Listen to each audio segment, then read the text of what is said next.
On today's show, we have a special show where we talk about trauma and how to heal from trauma.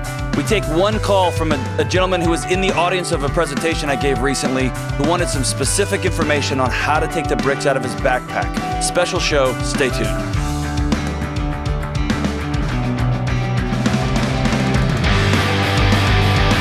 Hey, what's up? This is John with the Dr. John Delony Show. I hope you're doing well and you are taking care of those that you love, and those that love you are helping take care of you. On this show, we talk about mental health, relationships, laughter and joy, and sadness, and everything in between. And look, we've got a loaded audience out there today of four. It's incredible to see you guys. Man. 5. We got a fifth one over there that's watching over James and Kelly's shoulder to make sure they're doing their jobs. Sir, they are. They're the two best in the business, in the biz, as they say. They're awesome. Hey, thank y'all for being here.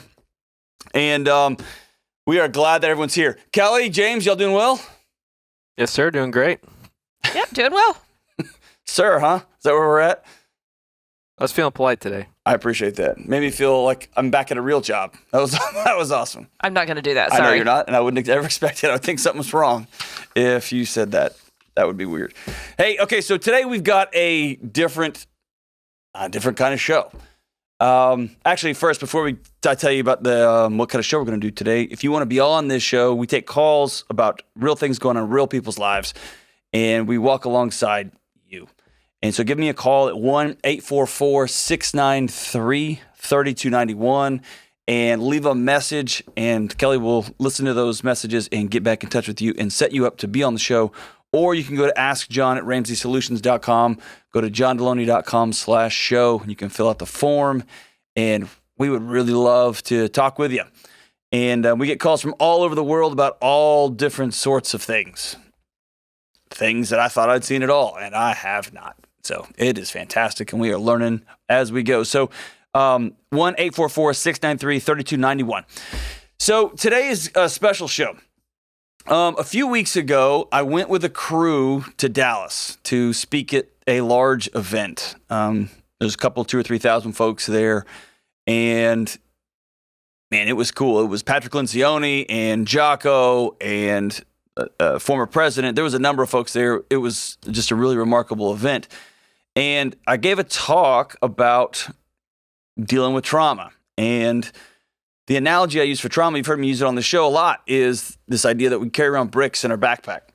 And after the talk, I was really floored with the response. It was something that I wasn't expecting. I feel pretty good about public speaking, but it was nothing like what I was expecting. And overwhelmingly positive, and folks began writing in and calling in and asking, okay, so what do I do with these bricks? How do I deal with that? So what we wanted to do today was we've got a call that we'll get to here in a little bit, but I wanted to back out and just walk folks through my thought process and how I've lived some of this out in my own life. And really, man, I've just worked with hundreds of people, thousands probably, on their trauma, on the bricks in the backpack. How do they get to a place where they can make the next right decision, right? So here's me backing all the way out. In high school, I think I was a freshman. There was this big summer camp that I went to every year. And at this summer camp, there was a talent show. And there's probably 1,000 kids at this camp. And then you had adults and campers. So put yourself in this auditorium. It's completely packed. It's not like a school cafeteria auditorium, but it's a big, giant auditorium. And lights, the sound system, the whole thing. And I'm sitting up on a chair, and I sang a song that I wrote. And it was just a silly song about, I don't know, dating and girls and whatever. So I sing this song. It's a big hit, and everything goes great. And the big selling point was I wrote this song, right? I didn't. What actually happened was a couple weeks before camp, there was this live recording that I'd heard. It was like a bootleg of a Pearl Jam concert. And I was listening to it with a couple of my buddies who were in my high school rock band. We were incredible, by the way. And we were not, but we were awesome. And so we were listening to this. It was awesome. We talked back and forth, and they played this new song. And I just remembered how catchy the hook of this song was, the chorus was. And at that point, I've been playing guitar for a long time, and you can pick a chord progression out of the air, and you just learn the melodies real quick. And so I took this really catchy chorus, and I attached it to some cheesy words, and I told everybody I wrote this song. And it was all well and good until those idiots in Pearl Jam decided to, quote unquote, release the song in the fall. Suddenly, I got letters as a 14-year-old from all over the country about, wow, you're a writer for Pearl Jam. How cool. How'd you get that gig? How did they find out about your song that you sang at church camp? How did that happen? That's so great. And then one guy just wrote a letter, and he just said, dude, I think you're a liar. And he was pretty much hit the nail on the head there, right? So I was 14 and straight up busted. So next year I go back to this church camp, and it's kind of the buzz. Like, wow, dude, what a loser.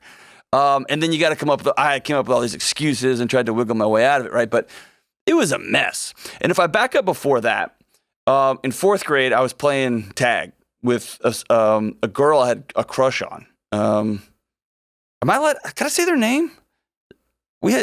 There's a lot of people listening to this now. We have far exceeded our 19 listeners. So there's this girl I had in fourth grade. Her name was Rhonda. I won't say her last name, but man, I was in love with her. And we were playing tag or something after school in the cafeteria. And so what you do when you like somebody in your fourth grade, right, is you play tag and you push and shove and be silly. And anyway, man, I was sprinting after her, and she made a turn, or started to make a turn right by the wall. And I went to tag her, and I pushed her a little bit. And I tell you what, I remember, I've seen a lot of trauma, just worked with a lot of traumatic crisis situations. I remember her scream as she smashed up against that wall. She broke both wrists in that. And her scream is lodged into my soul. I remember it. I'll never forget it. And for weeks, I guess months afterwards, she had both arms were in a cast, and it turned into this. We're just playing, having fun, and it got real serious real fast, right? Another one in high school, my senior year, I dropped the baton, and I was the anchor of the mile relay in the district track meet, and we lost by 1 point. And that was the first loss in 10 years. It was about to do the decade sweep, and I dropped it. And that's still to this day, right? So even thinking up to like a few months ago, my son, it was just, hey, dad. And I was doing something, trying to fix the mower, some dad thing. And hey, dad. And I finally just turned and said, what? Will you just stop for a second, right? So I was loud.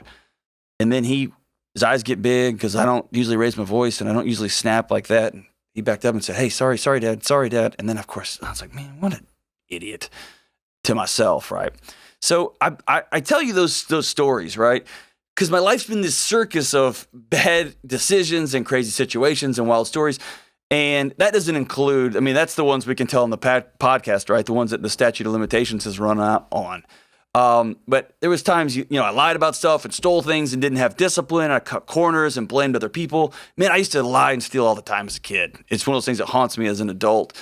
And then there was times that I came through in the clutch and turned my life around, and then times I didn't come through the clutch, right? So it's times when you get the big job, and then times when you don't get the big job and it goes to somebody else, and you quit a job and you wish you could have that job back. And we all have these stories, right? It's childhood mayhem and accidents. And then it goes to things your dad said that still rattle around in your head, right? Or the way, like, after the first time you kiss somebody and you back up and you look at them in the eyes and you know that was a terrible kiss. Or you look them in the eye and think that was incredible, right? Or the first time your mom slammed the cabinets in anger, or first time you were abused by someone who loved you, or the first time you back your car into something, the first time your checking account goes into the red, right? It's all of these moments. I remember the time I turned in a multi-million-dollar performa for a residence hall to a college president, and he told me to put together a amortization schedule for the debt service against this large residence hall. And so I put together on a Word document, and I highlighted words and I changed the fonts. There's probably some Comic Sans in there. And I'll never forget handing it to him in a big fancy meeting. And his face, it looked like I just handed him a plate of diarrhea. That's what his face looked like. It was like, it wasn't even shame. It was like, what am I looking at? Did you hand me a multi-million-dollar performer did you write a story? Is this a poem? And I just remember feeling so ashamed that I went and hired a senior in college to come teach me Excel alone. I told him this is like a big secret, right? So you have these moments, right? And man, it all comes back to these stories, right? These stories, and they become a part of us. And so when I meet with folks, even as late as this past weekend, there's a couple who came out to work on their marriage or staying at our house, and it never ceases to amaze me how these stories, especially these ones from childhood, follow us around. They follow us around forever, right? Because here's what happened. Those stories I told you, when you're 14, of course you tell big stories, and I just happened to be on a stage and it became a real big one, right? Or playing as a 9-year-old, right? These things happen. That's just life. But what we don't often realize is how long, and I'm many, many, many decades later, that I still carry around this tag that I'm a liar, right? Or I still carry around this notion that if you screw around, a kid is going to get hurt really, really bad, and it's going to be your fault, right? That's still lodged in there. Or when the game is on the line, if Delony's fourth leg, he's probably going to screw something up, right? And that is translated into my marriage, into business, into parenting, right? And of course, you snap at your kid. The logical conclusion is because you suck at being a dad, right? You're just a crappy dad. And these stories hang around, and I feel them in my body in the present time, even though they haven't happened for years, right? I am comically, obnoxiously, I used to steal a lot as a kid. I'll drive an hour out of the way to take a quarterback. Like if somebody overpays me, I'm so obnoxious about it now. I'm pathological about truth telling. I'm obsessive about it. I am obsessive about making sure kids have fun, but let's all do it safe. It's just become a part of us, right? But it's these stories we're born into, these stories that we were told, these stories that we tell ourselves and other people, right? And then the actual things that actually happened, right? And so some of these stories are things we're born into. Poverty, right? We were born into violence, you're born into abuse, you're born into sexualization, you're born into race, culture, gender, sexuality. Some of these things you're born, and it's just the narrative, the air that the culture around you is breathing. Nothing you did or didn't do, it just is what you were launched into earth with, right? Into life. And then there's these, some of them are good, right? That you were launched in and things are going to work out for you. You got two parents who loved you and you are connected, and you got one parent that loved you, and you've got people sacrificing on your behalf and people looking in your eye and telling you you're a person of value. You're going to do really great things one day, and we're going to support you and care for you, right? So it's whatever these stories that you were born into. And then you've got these stories that you were told, right? The ones that you were told, oh man, like you would really be attractive if your teeth weren't so weird. Right? Or you would be the best looking guy in the world if you didn't have so much acne. I mean, if you could just fix your skin, oh my gosh, you'd be so hot.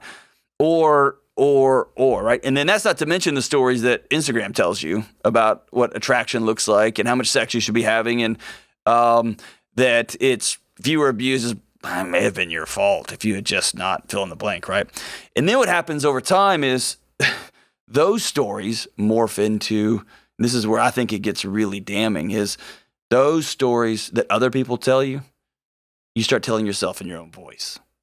And since we always tell the truth to ourselves, right, then it gets hard, right? Then suddenly you're just that kid in the husky jeans and you're 45 and you still don't like what you see in the mirror, right? Or you got in a wreck when you were a kid and you still can't let go of the wheel. And you're so anxious and tense and anxious, right? And it's story after story about them and about you and about us and about tomorrow, about yesterday. And some of these stories, I like to call them bricks. This idea of bricks is an analogy I've been using for years with my students, because they would come in with deep anxiety or depression or frustration. And it was always good for them to step out and say, hey, what are you carrying around into this class? Because they look around this classroom and they think, man, I'm the dumb one here. I'm not as fast here. I'm not the fill in the blank. And I'd say, man, you're trying to compare yourself in a sprint race If you're just staying even, you're carrying around 100 pounds more than the other guy over there. You're actually faster and stronger than he is. You're just keeping pace, right? And so over time, I learned more and more about this word that's become, I guess, in vogue now. And thank God it is, because we're having some great conversations about this idea of trauma, right? So we think of trauma about being it's something like you're in a car wreck or you go to war, a spouse cheats on you, apparently suddenly dies. And that's true, right? So you have trauma that the nerd word is acute. I call it big T trauma. It's the big ones, right? You are a little kid and you're playing tag and somebody, you reach out to get somebody, giggling, and then all of a sudden, wham, they hit a wall and break both wrists and start screaming because they're experiencing pain they've never experienced. That's a big T, right? That's big T. I've experienced big T that I'm not going to talk about on a podcast, right? That's mine, right? And then there's a huge moment for me was with my good friend Lynn Jennings, Dr. Lynn Jennings. She's a trauma researcher as well as a child counselor in Texas. And she helped open my eyes to another side of trauma, which is this, what I'm going to call little T trauma, right? It is cumulative trauma that adds up on you over time.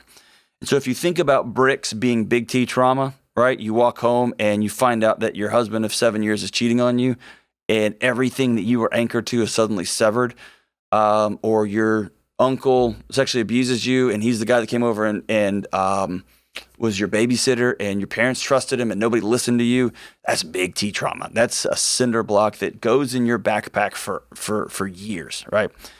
But then cumulative trauma is when you come down the stairs every single day and your mom says, "Oh, honey, that shirt makes you look pudgy. And you want the boys to like you, don't you? You want to be a pretty girl. Pretty girls aren't pudgy." And you go, yeah.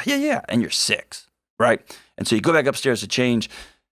That's a little rock that goes in your backpack every time. Mom didn't hit you. She didn't throw something at you, but she just said, you aren't good enough. And you're going to need to change and cover part of you up so that others will like you. Others will think you're valuable.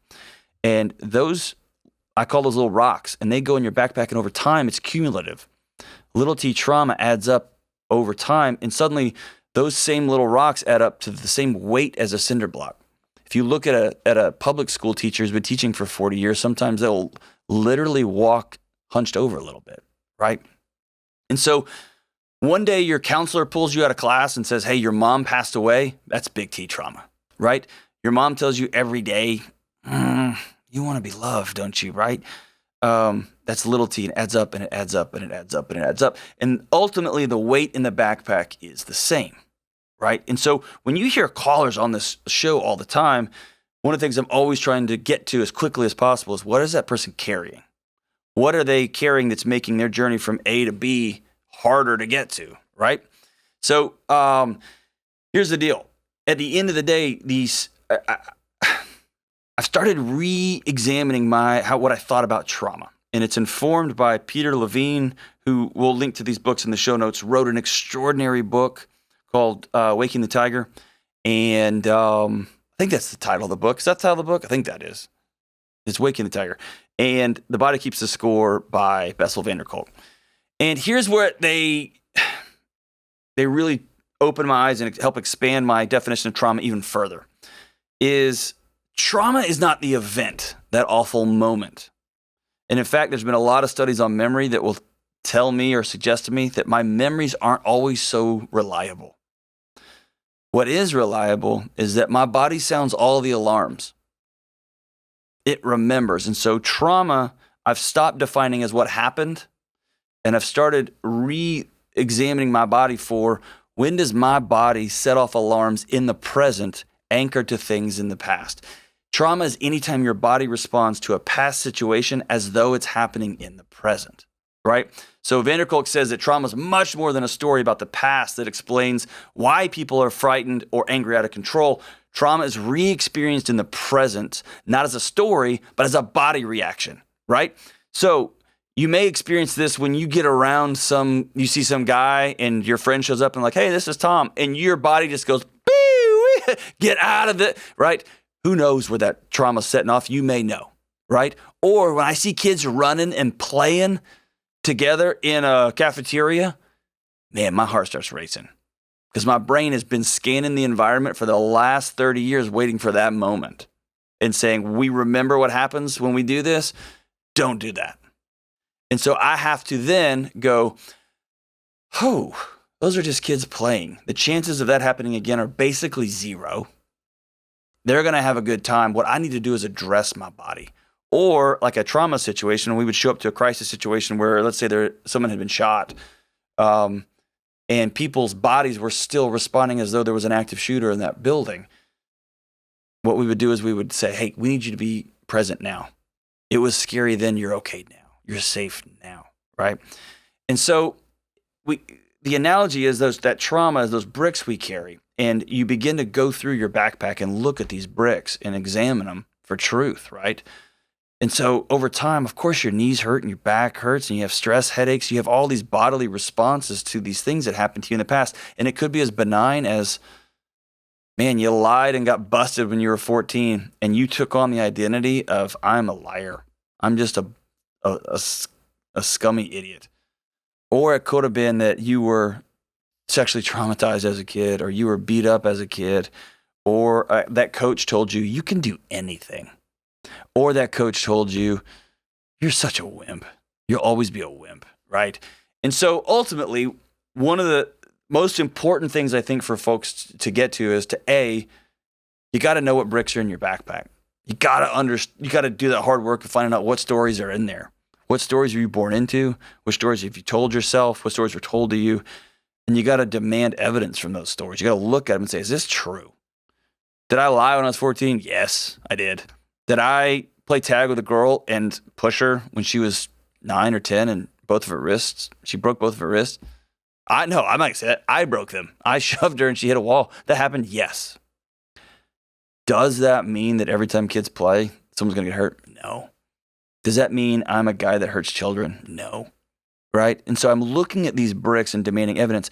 And then the hard work is actually setting them down. Right? So I would want everybody to start, and I'm in the middle of, we're writing a book on this. It's become somewhat of a connection between folks that I never anticipated. That everyone is starting to recognize how much crap they're carrying around, right? And it could be, oh, I thought all Republicans thought this, and I thought all Democrats hated America, and I thought all parents right? We just carry these stories. And I'll also say this, media often has a vested interest in you carrying a lot in your backpack, a lot of identities. You are always going to be nothing more than the worst thing you ever did. You will always be nothing more than the worst thing that's ever happened to you, because the more they can keep your alarms spinning, the more they can sell you a solution. They can offer you a result, and they can offer you something to make it go away, whether it's you just need some you time or a new class or a new program or a new type of therapy, whatever. And what I want to tell you is there's another way. And the other way is getting with people that you care about or that you trust, often with a professional counselor, depending on the level of trauma that you experienced, the big T trauma and even little T trauma as a kid or as an adult, and taking those bricks out of your backpack and just setting them down. Those backpacks get really, really heavy. And so we're fortunate here. After the break, we're going to talk to somebody who was in the audience at that presentation, at that talk, who reached out to us and said, hey man, what do I do now? And so when we get back, we're going to talk to him, and I'm looking forward to this conversation. I know you will too. Stay tuned. Hey, before you skip over this, listen, I know that sometimes we try to sell you stuff on here during these breaks, but today I'm going to flip that around and give you an opportunity to win cash. Not really cash, Amazon gift cards, but same thing, right? Listen, we're the most surveyed group of people ever in the history of the world, and I'm beat down by surveys just like you, right? You go to a drive-thru and you just want to get a burger and fries and some weird diseases all on your own. And then by the time you drive through, they're texting you, hey, will you answer 5 questions about... No, I just want my burger, right? I get that. Surveys are super lame. So here I come at you with a survey, but here's the deal. This show has always been for you, about you, and you are critical to what we're doing here, right? So we're doing our very first listener survey for this show. Please don't roll your eyes. I know. But listen, I want to hear what you enjoy, what you don't enjoy. I want to hear what you want to hear more of in each episode. Do you want more interviews, more callers, any specialized topics, teaching segments? Plus, we got to get to the bottom of whether we need more horse noises or not, right? What guitar is the best, all that stuff. I want to hear from you, right? So text the word survey to 33789 to take the survey, and I'll enter you in a chance to win a $50 Amazon gift card. That's survey, SURVEY, to 33789. Just text that. And it closes on Friday, July 9th, so do it today. I want to hear from you. All right, we are back, and I'm excited to talk to Anthony from St. Paul, Minnesota. Anthony, what's up, my brother? How are you doing? I'm doing pretty good. Yeah, it was great to have you at Summit and get to hear you talk and even talk to you one-on-one afterwards as well. So. Well, I appreciate that, man. I'm looking forward to checking in with you, man. So you reached out, and I guess the crux of your question was, how do I get these bricks out of my backpack? I know they're there. What do I do next? So talk to me about what you were experiencing during that talk, and as you've come home and talked to your family and experienced your work situation, where are you? What's going on? Well, so after spending some time really contemplating on the bricks and everything, there's some that I can really identify easily. Okay. But there's some that I'm sure are there that I don't know anything about. So I kind of have interest in wanting to journal to kind of work through some of what I know, and then also if there's any advice or tips on how to discover and weed out those ones that I'm not aware of at this point. So how do I find out what's there that I'm not seeing? So how do you find, you want to go spelunking, right? So you know there's some big rocks there. You want to know, hey, what are the little rocks that may be there? What are some ones that are buried way down there? I don't even know that they're there, that I may be carrying around unnecessarily. So what are one or two of the big ones that you found? Well, some of the big ones are, I grew up in an abusive house, so alcoholic dad, abuse, both in regard to mom and the kids as well. So I know obviously that's one of the big, huge ones there. Yeah. And then some of the smaller ones, but still bigger, are some in regards to appearance and growing up not having a whole lot of money and things like that. So those are some of the other ones, and I'm sure there's a lot of other ones there that I'm not seeing. That's so yeah, just kind of how do I deal with those bricks now that I have identified them, and how do I work through kind of just examine them and making that plan to move forward with them. And then also, what else? How can I find what's down in the bottom of that backpack, down in the corner, and been sitting there forever and in the dark? How do I identify that and pull it out? Man, I love your heart there, dude. Are you married? You got kids? Yep. Yeah, I'm married and 5 kids. Okay, 5 kids. Wow, fantastic. And tell me how the old bricks of an abusive childhood or alcoholism or poverty or body image issues, how do those things pop up when you are frustrated or exhausted in interacting with your wife or with your kids? I find myself reacting a lot the way that I saw my dad react as a kid. A lot of explosive outbursts, just anger and frustration, yelling, things like that.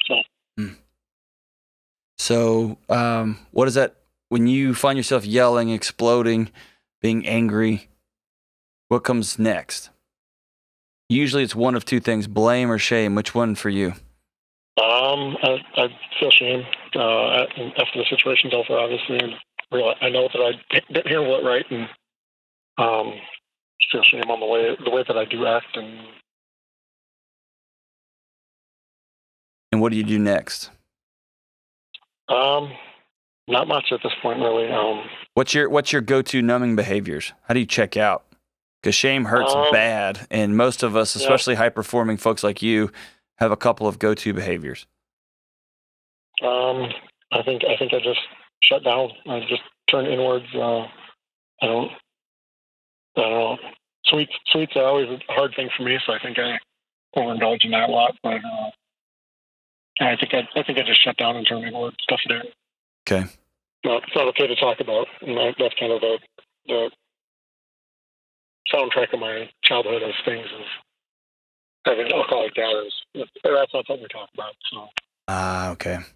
Do you struggle with alcohol too? No. Do you struggle with any other addiction besides sweets? No.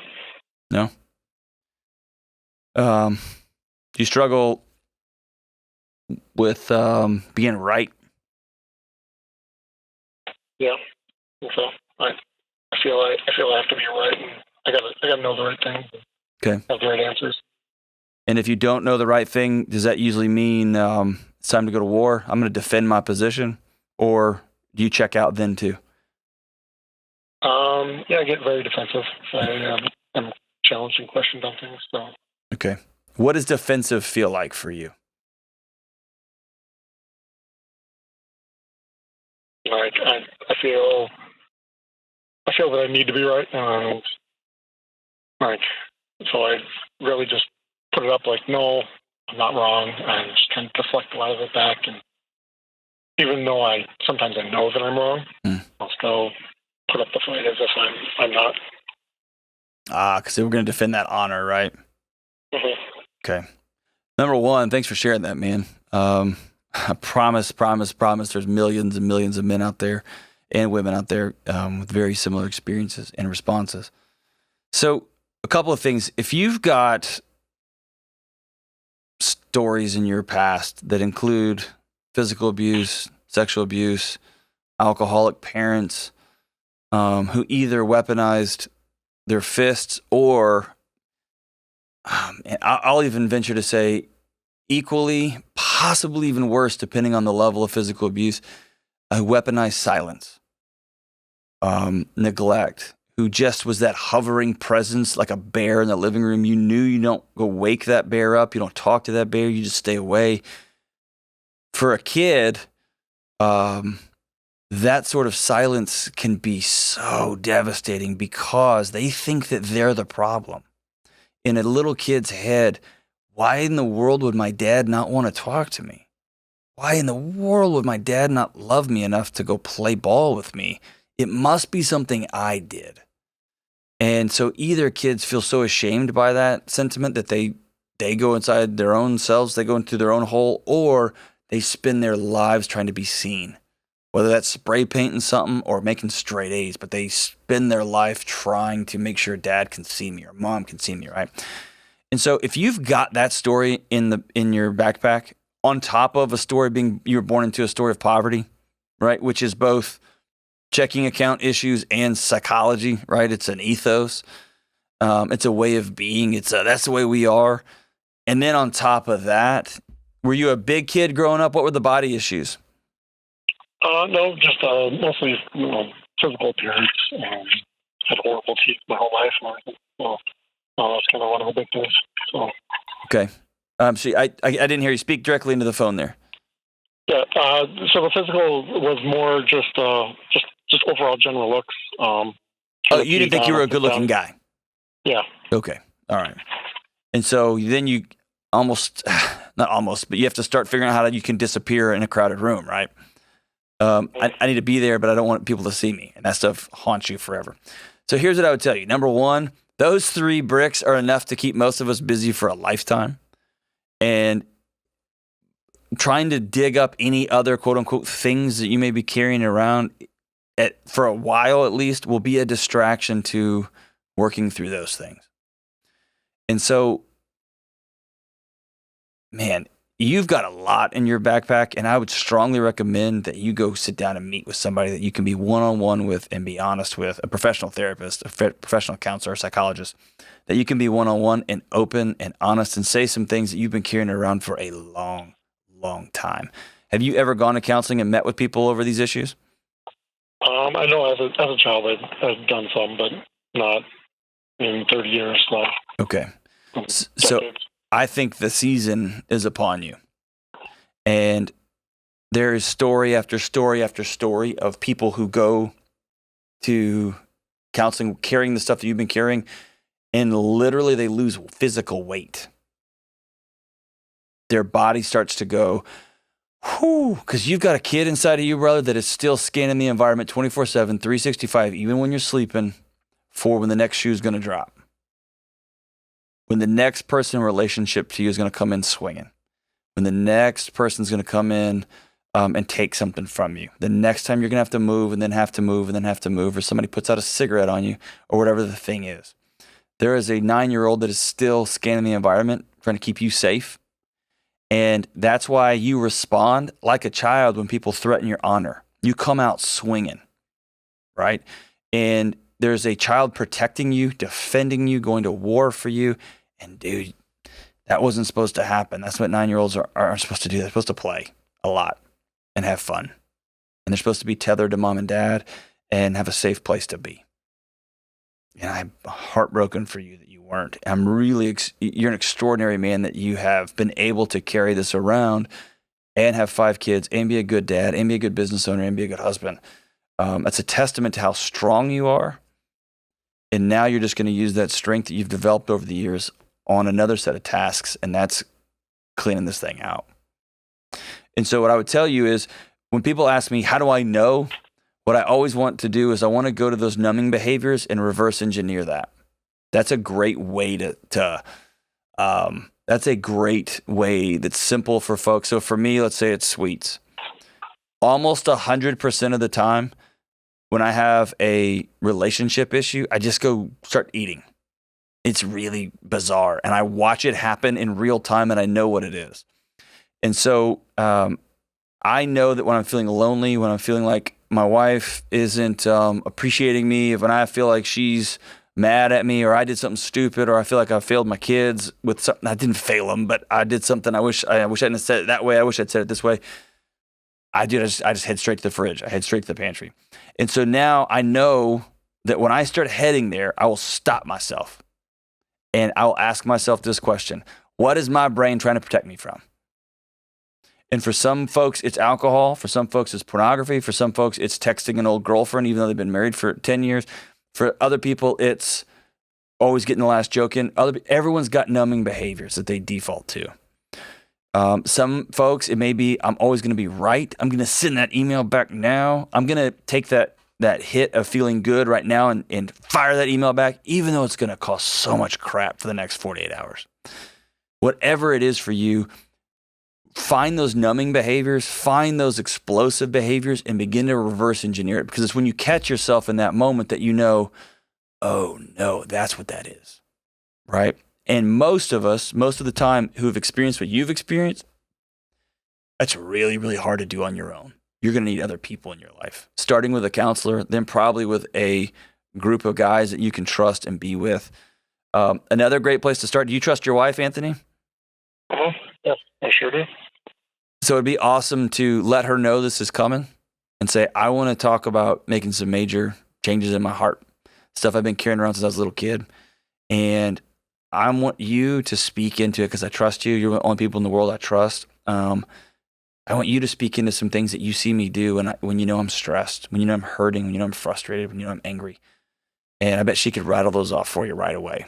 And there may be a couple that you don't even know you do. I didn't even know I did some of them until me and my wife had this conversation. And then it becomes about getting the help that you need. And really, dude, I would let the other stuff go right now. You've got a lot of healing to do. How many people report to you in your organization? 8. Do what? I have 8 people that are underneath me. 8. In business. If they had one word to describe you, what would it be? I don't know. Would it be generous, compassionate, intense, angry, frustrated? What would the word be?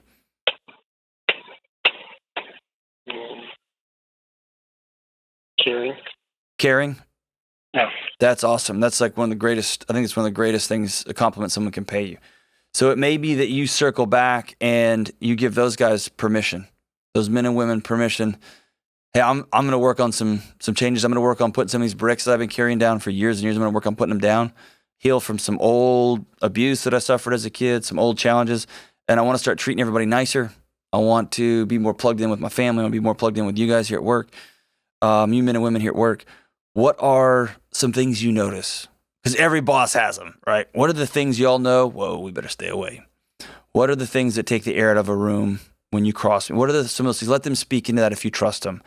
And in doing so, being vulnerable with them, they have permission to be vulnerable with you. And you won't weaponize that information. You won't set them on fire with that information, but you will use that information and you'll take that to a counselor and you'll say, hey, here's what I've been dealing with the last 50 years. I've been dealing with childhood abuse. I've been dealing with alcoholic parents. I've been dealing with poverty. I've been dealing with, I got 5 kids and I want to be a better dad. I've been dealing with, man, my knees hurt, my back hurts. I get headaches all the time. I got to start eating better. I don't think I'm a handsome guy, and that still haunts me to this day, even though I've got an awesome wife. I've got 5 kids, right? Here's some things that people around me say about me. When I get stressed, I go immediately to fights. When I get stressed, I go immediately to the refrigerator. When I get stressed, I go immediately to the bar and have too many drinks and I got to Uber home. Whatever those things are for you, take that slate, take that whiteboard of information to your counselor and say, I'm ready to start healing. I'm ready to get these bricks out of the backpack. And then over time, journaling will become part of that for sure. Community and being seen and heard will be a big part of that. But you're going to start with looking at a therapist in the eye, in person preferably, and saying these things out loud. There's something about grief that has to be witnessed. And it becomes healing when other people witness it. Other people carry it with you. They don't judge you and they still love you. And often we need a professional to do that. So that's how you go about looking at these bricks. You go back and look at these stories. When you're an alcoholic, man, that's a forest fire. You got to put the fire out. And then you're going to go back and you're going to start digging into, what did Dad tell me? What did he communicate to me? He communicated to me that alcohol is more important than me. He communicated to me that when I did something, it was so bad that I didn't get to be in a relationship with him. That was the part of the weapon. I learned that being poor, being in poverty was so bad that I'm gonna avoid my kids, my wife. I'm gonna do everything I can to never ever have that. And there will never be an amount of money that I can earn, never a business acumen I can achieve. I'm gonna still need more and more and more because I'm always gonna be running from that thing, that story, right? Were you poor growing up? Yeah, it's true. Is there such thing as enough? Yeah, there is, right? So you're gonna look at those bricks and you're gonna demand evidence from them. Was that 9-year-old kid worth hitting? No. Was that 9-year-old kid worth being silent to for 2 weeks? Nope. Right? And you're going to go through those with somebody else, preferably not your wife at this point. And at some point, they're going to bring your wife into these conversations as a part of the counseling process, and y'all are going to relearn how to be in a relationship together. You're going to relearn how to talk to each other, how to solve problems, because she's got walls, thicker than a school bus that she's set up to defend herself against you over the last 50 years too. And so she's going to work through these things also. I want you to grab a book, Anthony, called I Don't Want to Talk About It by Terrence Real. We'll link to it in the show notes. It will be a transformative read for you. You can get the audio book or the physical book, but I want you to read it. I want you to go through it, and I want you to let it soak in, because he addresses this exact same story. And I want to thank you for your vulnerability and for your willingness to call. So, good folks, I know it's a little bit different of a show, but this idea of trauma, this idea of let's get to know our bodies in the present. This stuff happened in the past, and it was evil, and it was wrong, and some of it was little t, some of it was small, and we've been carrying it forever. Some of it was big, and some of it we've told ourselves these stories so long, and they weren't even true. So I'll leave you with this. I've been seeing a counselor for the last year, and I called my dad about 6 months ago. I said, hey, this is going to sound crazy. I just need to ask you this. There was a big blow up when I was a kid involving a local church and me and all kinds of things. And I called my dad and said, hey, was that my fault? Did I do that when I was 12?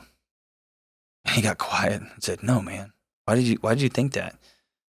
And I exhaled in a way that I haven't exhaled in so long. I've been carrying around that particular cinder block. It was 4 or 5 cinder blocks duct taped together for 25 or 30 years. And it wasn't true. It didn't happen. Right? And there's other bricks that I've discovered along the way thinking, I didn't know I was carrying that. That one's heavy. I had to go get somebody to help me take it out and look at it and examine it and set it down. And then learn new ways of coping and walking. It's hard and it's messy and it's worth it every single time. So I want you to know that you are worth not carrying all these bricks around. You are worth not carrying all these stories around. You are worth forgiving yourself. You are worth being forgiven. You are not the worst thing that ever happened to you. You're not the stupidest thing you've ever done. You're not the stupidest thing you've ever said. You got to go clean some messes up? Yep. You got to forgive some people? Yep. You got to set bricks down? Absolutely. Absolutely. But it starts with getting out a pen and paper like Anthony did, journaling, writing these things down. What are these stories that I'm telling myself? What are these things I'm carrying? And they will come out, and they will come out, and they will come out.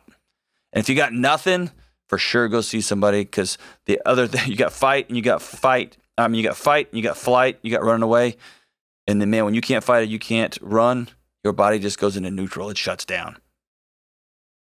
And a lot of us have been shut down for years and years and years and years. And guys, we only get one shot at this crazy, tiny little life here. Live it well. So let's don't be shut down anymore. Let's stop fighting. Let's stop running. And let's go put these bricks down. So thank you so much for sticking with us on this special trauma edition of the Dr. John Delony Show. And I'll leave you with this. I asked the guys in the booth for a song for today.